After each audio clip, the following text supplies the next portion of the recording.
Hello, everyone. Happy Friday. How about you? I'm very glad to be at the end of this work week. Looking forward to a great weekend. You have some good plans. Maybe you don't have some good plans. I don't know.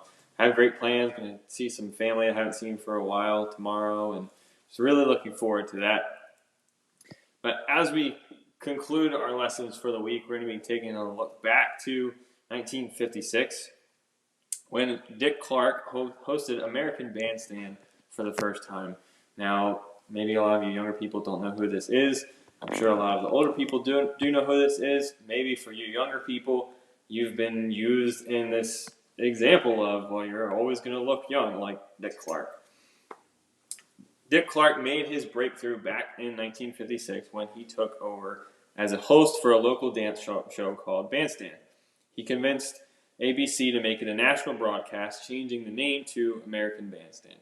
The program, with Clark as its clean-cut, well-dressed, well-spoken host, went on to become television's longest-running music variety show. Through his show and the many bands he introduced to the public, Dick Clark was a major influence in spreading different kind of music and making it acceptable to the majority of Americans. Even as the music scene and style changed, he had the ability to maintain his popularity. For many years, he hosted radio shows and was a familiar face on December 31st as he rang in the new year on Dick Clark's Rockin' New Year's Eve. Moreover, Clark remained as useful as ever with his boyish good looks and charm, as we're told.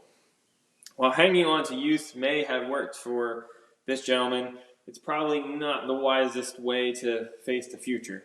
The truth is that all of God's creation is under the curse that was ushered into the world when Adam and Eve first disobeyed God in the garden. We know that because of sin, all creation is decaying, and that we will all face aging and weakening bodies and then eventually death. That's the bad news. The good news is that one day we will be with Jesus in heaven, and we will receive new bodies that will be made to live forever. We won't need to pretend to still be young, because we'll each have a beautiful resurrected body that will be strong, powerful, and made to last.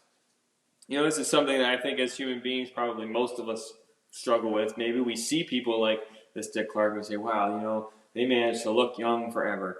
And, for me, truthfully, my grandfather is one of those people, Pastor Stump, where it's just like, you can look at a picture of him 30 years ago, and he basically looks like the same person. That's crazy, and a lot of people recognize that. And maybe some of us hope in our younger age that we will continue to look young for the rest of our lives.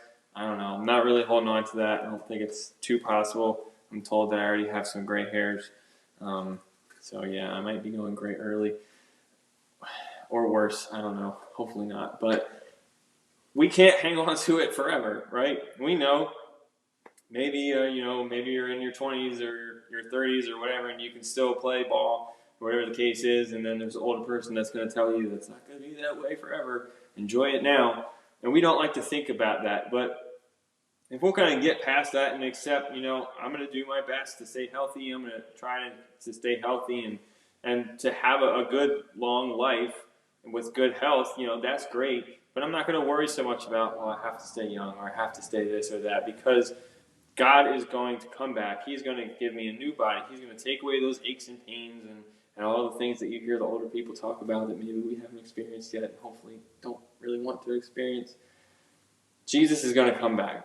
Jesus has a plan for us. And while our mortal bodies may age and may fail, Jesus, his love is eternal, and he is going to allow us to be with him in heaven eternally one day.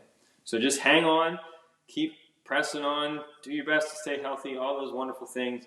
But remember, the end goal is heaven, because that's where things are really going to change. That's where eternity starts with Jesus Christ. May God bless you. I hope you have a great rest of your weekend, and you'll join us for service here on Sunday. Take care, and God bless.